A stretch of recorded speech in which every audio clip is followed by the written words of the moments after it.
Riot's shooter Valorant was supposed to be the game changer. For a long time it did seem like a genre redefining FPS that could shake up the entire esports scene. However, things don't look that optimistic for Valorant anymore, as Twitch stats post-launch are underwhelming to say the least. Let's put things into perspective. In the first week of closed beta, Valorant registered a mind-boggling 148.7 million hours of viewership on the platform. In comparison, the number of hours registered in the first week post-launch is a measly 18.2 million hours. Now that's a drop of 88%. This game wasn't even in the top 5 most watched in the first week, with categories like League of Legends, Fortnite, GTA, Call of Duty, and Just Chatting all topping it. Let's dig into the possible reasons around why the game's viewership has declined so much. The first and foremost issue is the fact that the big stars have abandoned the game. The top streamers like Summit1G, TimTheTatman have all jumped ship and returned to their game.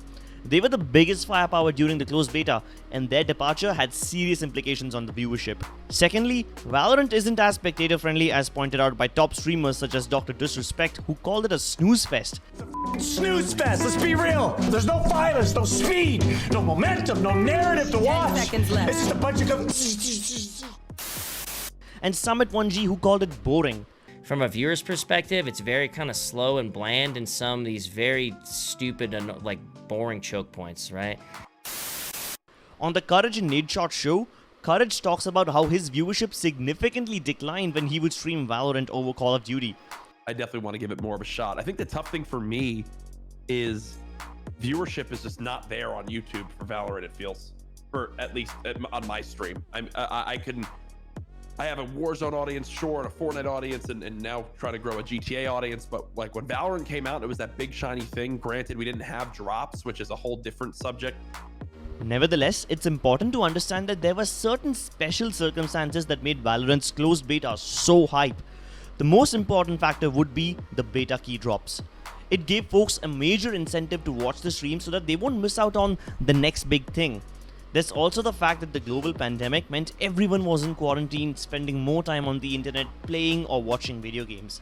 Our thoughts on this are quite simple. There was certainly a big bubble during the closed beta owing to the key drops and the top influencers going full throttle on it.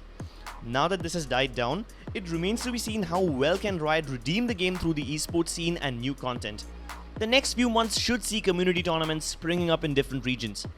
A few esports organizations have already picked up rosters, so maybe they know something about Riot esports plans that we don't.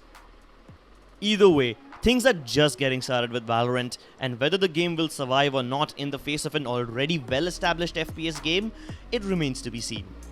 What do you make of the entire decline? Will Valorant die an earlier than usual death, or are the game's better days ahead of it? Let us know in the comments below. We're gonna go AFK for now. We'll see you in the next video.